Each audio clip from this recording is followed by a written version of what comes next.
Welcome, ladies and gentlemen, to NXT Takeover 25 preview and predictions video. Let's go right into things. I'm pretty sure this show is going to be a hell of a takeover event, like every other takeover event that occurs. Most definitely, this is definitely WWE's version of coming back at AEW's Double or Nothing pay-per-view event. This event is wrestling. This is what we are looking for as an audience. This is not stuff that insults our intelligence. These people are serious.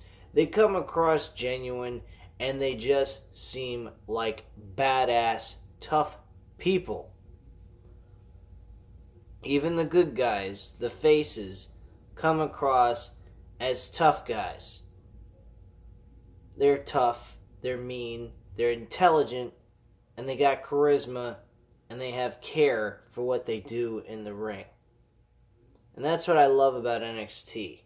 Like I've said in the previous videos this week, we know where they're going. It's led to WWE's main roster. They're going straight to hell. That's really what the main roster is. It's hell.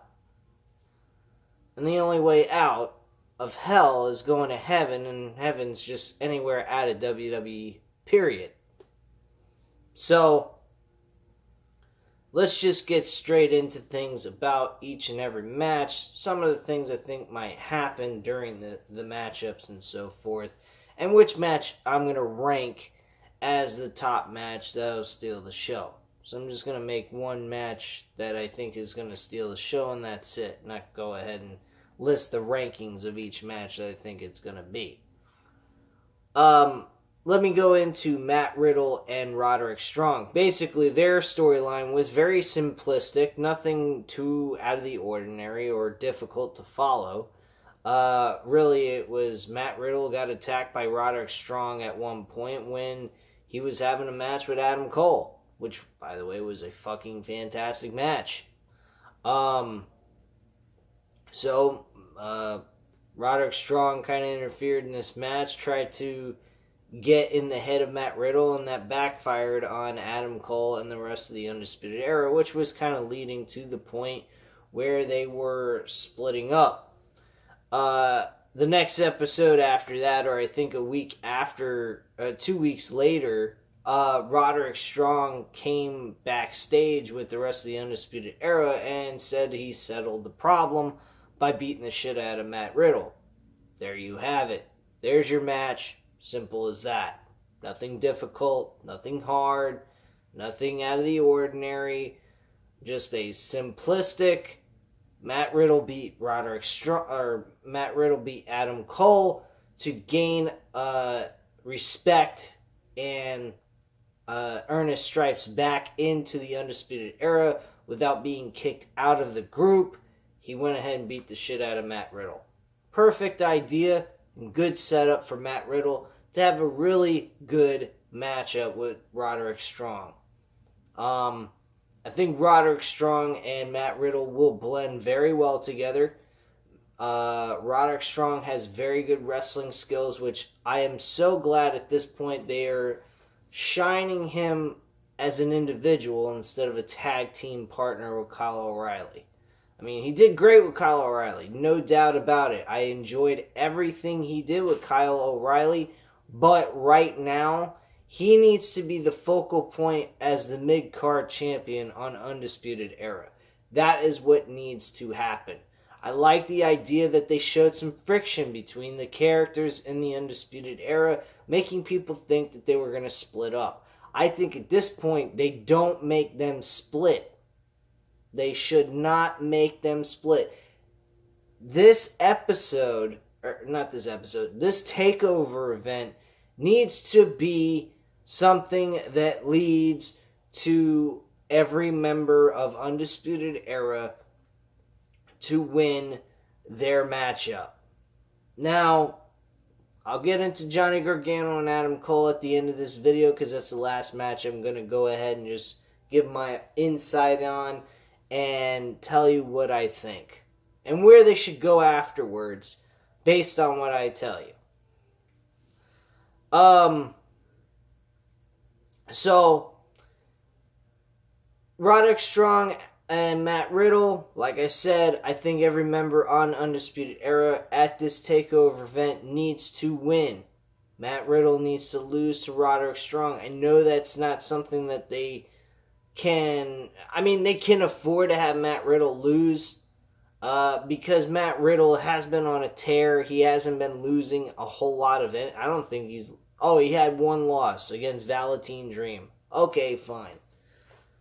This matchup with Roderick Strong, I mean, there's a number of ways you could go here. There's either Adam Cole loses and everybody else on the Undisputed Era wins their matches, or you have everyone win on the Undisputed Era, or Roderick Strong gets looked at as the weak link of the Undisputed Era, and all three members of Undisputed Era decide at that point to kick out Roderick Strong, which I, earlier during the late 2018, Roderick Strong was making some mistakes in the tag team matches that he had with Kyle O'Reilly against the Mustache Mountain, which I thought was leading to Roderick Strong's demise out of the Undisputed Era altogether, and he was no longer going to be in the group.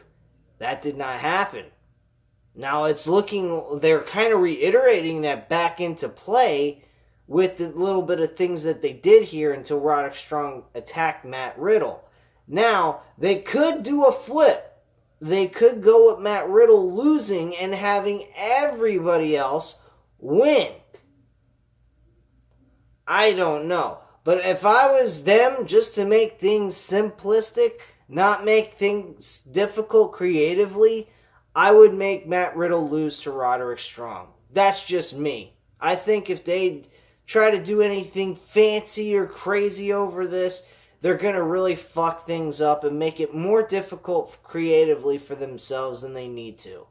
I think the idea is that Roderick Strong should win and look strong with the Undisputed Era group. Oi Shirai versus Shayna Baszler. I'm going to go into that match now with the Women's Championship. I have to say that the women's title needs to stay on Shayna Baszler.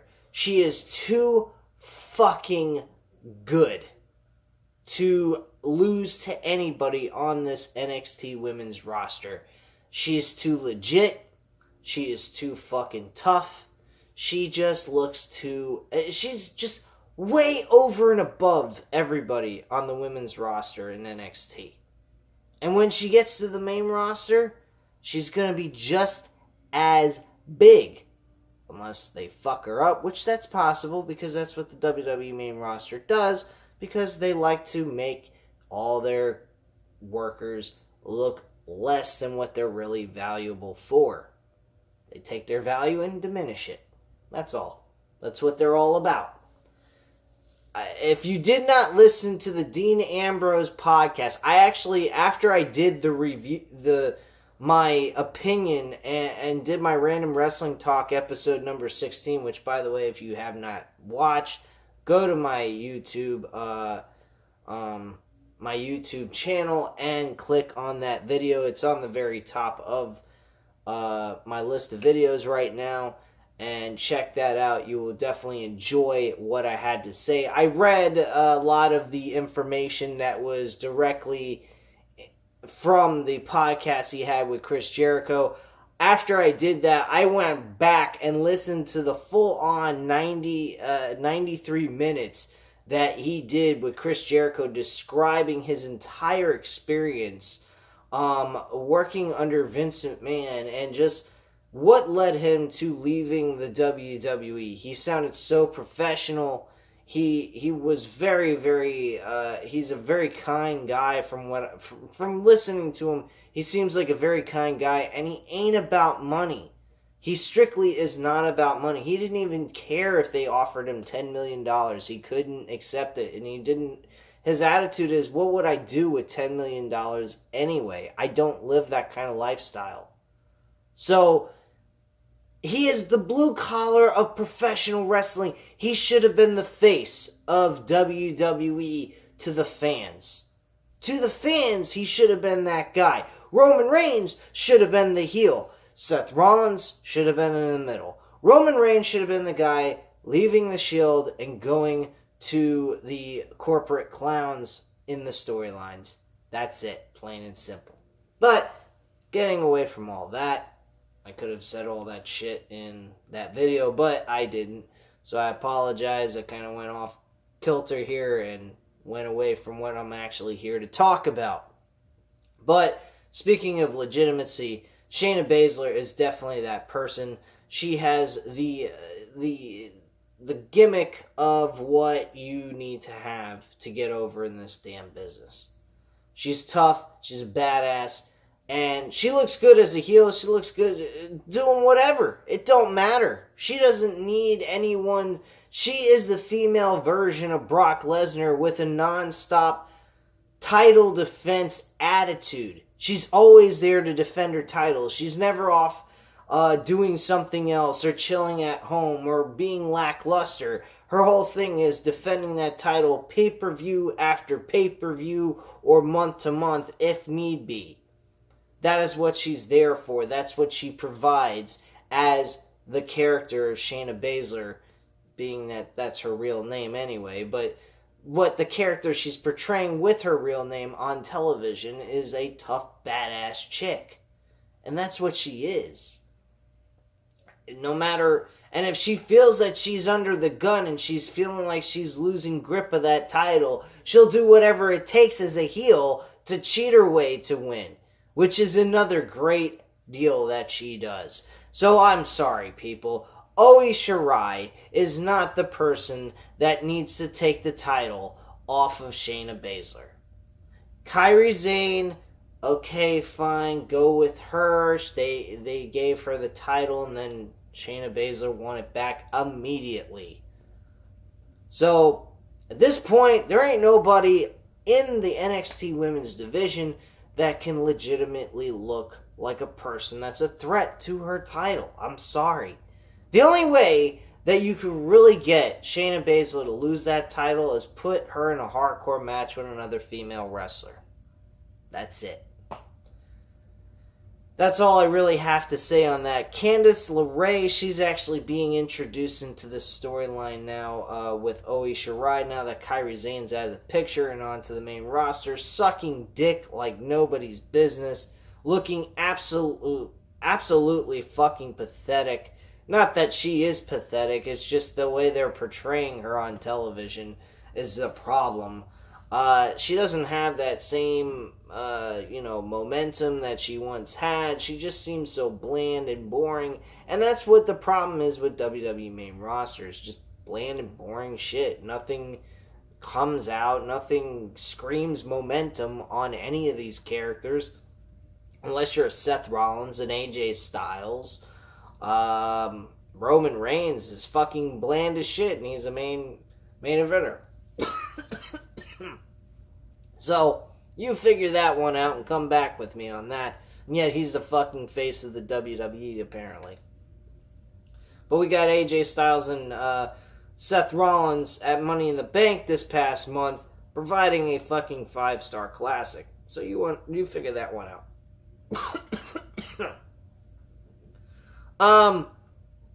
But going into things with Shayna Baszler, like I just mentioned, she's the one that needs to retain the championship. So I'm going with Shayna Baszler on that one. The Fatal 4-Way NXT World Title, which the War Raiders never lost. I'm not calling them the Viking Raiders because thinking about it, saying Viking and Raiders in the same fucking sentence just sounds fucking pathetic.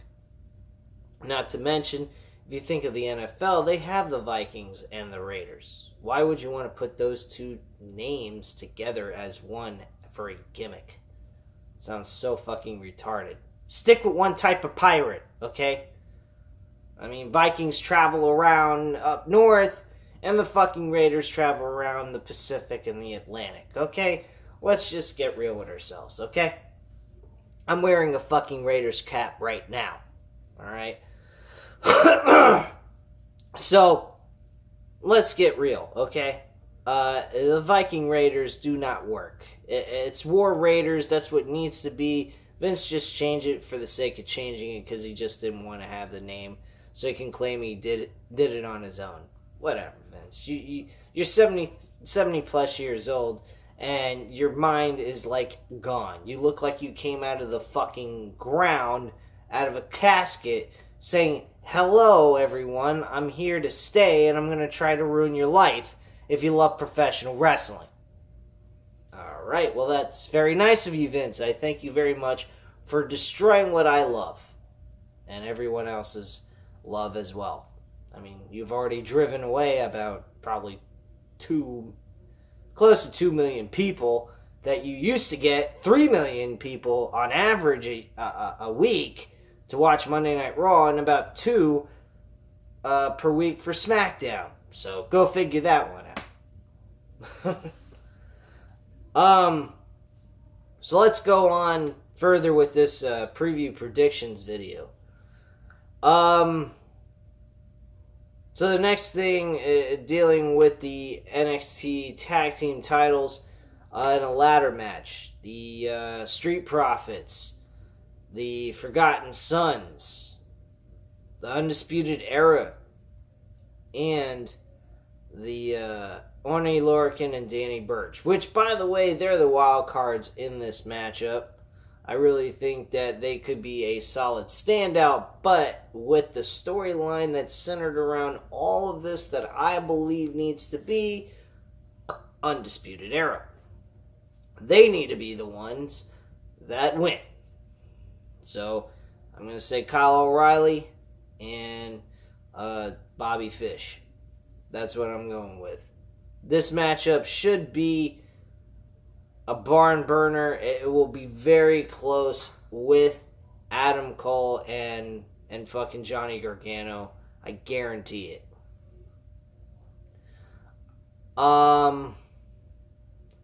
Velveteen Dream and Tyler Breeze for the North American Championship. Quite frankly, there's really no debating this. Velveteen Dream is going to retain the NXT North American Championship. I cannot imagine Tyler Breeze, of all people, who have done nothing and has not been a success on the main roster of WWE, taking the title off of someone on NXT who's been basically in the light of a Shawn Michaels or a fucking, Macho Man Randy Savage, okay? This is the kind of character. He's a larger-than-life character. He's been built up in that manner. He is a star. Tyler Breeze is just a NXT reject who can't hack it in the WWE main roster because WWE doesn't know what to do with him. Now, when I use the term NXT reject, the only reason why I say that is because of what WWE did with him. It doesn't insult his ability to be an in-ring performer or someone that doesn't deserve to be a star on the WWE main roster. That's not what I mean. It's not to insult him per se. It's more along the lines like he's gonna go nowhere in WWE altogether. So he can only revert back to where he was successful to begin with, which is a little but something that's not even acknowledged by the main roster as its own entity. It's more along the lines of a developmental system that's brought up into the main roster. So you figure that one out. My point being is Tyler Breeze and Velveteen Dream, I believe, are going to put on a very solid, great matchup that people are going to enjoy watching. But do I believe they're going to steal the show? No, I don't. And I can tell you why. If you look at the stature of both combatants in this matchup, Velveteen Dream's like 6'1". Tyler Breeze is about 5'8". Maybe even I think. I think Velveteen Dream might be a little bit taller on that, but quite frankly, when you look at their size, they're very different in size, which I think is going to play a factor into the situation. I don't think they're going to gel very well together. I mean, not to the point where it's not going to be enjoyable to watch. I think their characters and what they provide as entertainment value is what's going to get us to stay interested in a match like this. But the in-ring work is not going to be anything close to what Velveteen Dream has done in the past. Thinking of some of the matches he had a match with I think he had a match with Adam Cole at one point for the NXT North American Championship. He had a great matchup with Johnny Gargano, and Johnny Gargano is taller than Tyler Breeze. I'm pretty certain of that, but factor is that I don't see Tyler Breeze as being this guy who is a superstar. He's a midget version of Shawn Michaels, and a very bad version of it by all means. I particularly don't care for him. Maybe that's the reason why I'm being more biased, if anything. But that's just my opinion. But I personally don't care for Tyler Breeze so much because his stature does not match up to what he can portray. Sorry, and he comes off being a fag.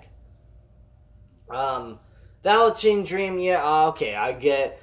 Oh, he portrays a fag too. What are you talking about? You know, he portrays that he's gay. Okay, fine. Alright, whatever. Shawn Michaels portrayed that he acted all gay and shit, with him shaking his hips, wearing butt chapless pants and shit. I mean, give me a break. Velveteen Dream also had two hot-ass women sitting with him on a couch watching his match with Matt Riddle. Oh yeah, by the way, I forgot to mention a match with Matt Riddle that Velveteen Dream had last Takeover. This matchup won't even come close to what him and Matt Riddle produced. Won't even come close. So everyone's excited about Tyler Breeze. Tyler this. I don't give a fuck. This is the one match that I think is going to be good, but I don't think it's going to be super great. Because there are so many other matches that outshine this fucking matchup. Now, if I'm wrong, I'm wrong. Hey, I've been wrong in the past. I've been wrong about my predictions. I don't really care. They're just my predictions. But quite frankly, I don't see the value in Tyler Breeze. That's why I don't believe he made it on the main roster. And I think it's his gimmick. I don't think his gimmick goes well with him. I just don't like his gimmick. Velveteen Dream's gimmick works with him. It blends well with him. If he wasn't to make it on the main roster, after all the work that Triple H and Shawn Michaels has done with this guy, has built him up to be, with all the restarts with this guy's character, which he came out being a jobber on NXT, and now all of a sudden he's became this super stud and a superstar that seems to be bigger than anything on the main roster right now. If anything, this guy should go on SmackDown and become a fucking WWE champion within a couple of months. That's how good this guy is. And for him to have to face Tyler Breeze, I feel bad, but I don't really think there's any mid-card talent on the NXT roster right now that they can put him up against. So Tyler Breeze has got to be it, and they're not doing anything with him anyway, so you might as well make some use out of what you're paying for and use his services. I mean, I'm not saying that Tyler Breeze is horrible. I'm just saying that Tyler Breeze can't match up to the Velveteen Dream. Plain and simple. And they're they're really the same gimmick. And Velveteen Dream just does it better. Dream over. Anyway. Moving on to other things here.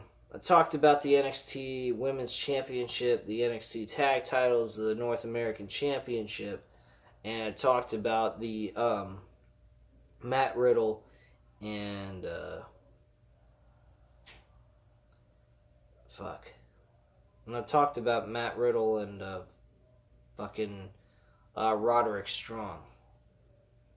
And so yeah. So the only thing left on this card is match number 5, which is the World Heavyweight Championship with Johnny Gargano, my boy, who is the new upcomer of Daniel Bryan. He's the new version of what Daniel Bryan should be. And instead, he's not. He's this vegan retard who... I like the fact that he pushes shit in people's faces and says how they should be healthy. It reminds me of a lot of CM Punk's doing no drugs and shit like that. I kind of dig that, but they really didn't have to do all that shit. That's just WWE garbage, which I don't agree with. I think it's downright fucking retarded. But Johnny Gargano is the new guy that gives me a beacon of hope of the new Daniel Bryan. He's the guy that's going to take Daniel Bryan's spot when he makes it to the main roster, if he does, and if WWE does it right. If they put him on Raw, forget it. Johnny Gargano is a fucking dead man on spot. They might as well drop an atomic bomb right on top of his fucking head and make him blow up into a million pieces. Because this poor son of a bitch will not make it on fucking Raw. SmackDown, he's got a shot. Raw, he ain't got no shot in hell. I'm just being straight up with you. Now, with things looking the way they are, though, with SmackDown, it's starting to look like Raw is SmackDown and SmackDown's Raw. So, who the fuck knows, really? You know what I mean? Johnny Gargano defending his World Heavyweight title against Adam Cole. I've been bouncing back and forth about this. I don't know really what's the best choice, but to keep things simple, not to make creative so difficult to deal with, I think the best choice is Adam Cole winning the NXT the NXT World Heavyweight Championship, and Johnny Gargano doing another chase for the world title for a second time. That's what I think is the best course of action here. And the reason being is because Adam Cole cannot lose again in a big match situation. And neither can anyone else on the Undisputed Era can afford to lose a major match on the NXT TakeOver show. This needs to be Undisputed Era's takeover of NXT. That's the truth. After this event, Roderick Strong needs to be winning so much that he needs to go on to face Velveteen Dream for the North American Championship. That is what needs to happen. And that's it. Now, Adam Cole, he needs to stay champion. I think what they can do here is they can have him stay champion until like the winter of 2019, around Survivor Series. I think they could go ahead and take the chance of taking the title off of him and giving it back to Johnny Gargano. Because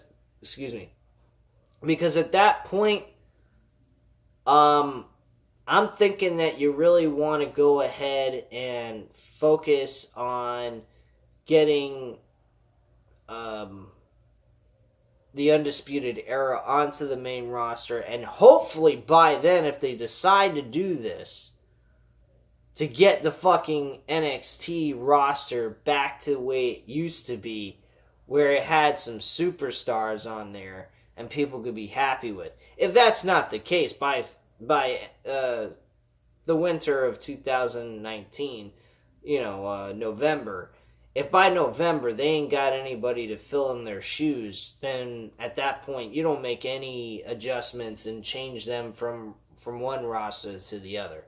You just leave them where they are. But if at any point in time they decide they want to move them to the main roster, that group needs to stay as one group on one brand. That's it. There's no need to split them up. There's no need to do any of that. This is the one faction that will get over on the fucking main roster. It is a developed faction delivered by Triple H and his creative team on NXT. If they decide to take that off of those three men, and I'm talking about Adam Cole, Kyle O'Reilly, and Bobby Fish. Those are the original members of the Undisputed Era. Roderick Strong can stay, or they can just kick him aside at some point along these storylines. Because he needs to get going. I mean, he could stay, really. I mean, they could go either way with this. But honestly, in my personal opinion, Roderick Strong does not belong in the Undisputed Era. He's a great heel. I think he plays good. But I think he needs to be a face. And do something similar to what Johnny Gargano has been doing. He was doing that with Bobby Roode at the time, and then they kind of pushed him away from that whole idea and put him in the spot as a supporting actor or a supporting player in a faction, which I don't feel is the place for him. He needs to be out on his own. He belongs with, by himself.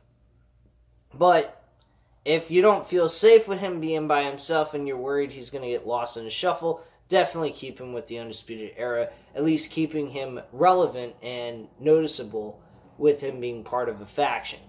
So that's just how I feel on that. But Adam Cole taking the title from Johnny Gargano, I think is the safest bet right now. If they plan on wanting to kick Roderick Strong out, then Matt Riddle beating Roderick Strong is the best option.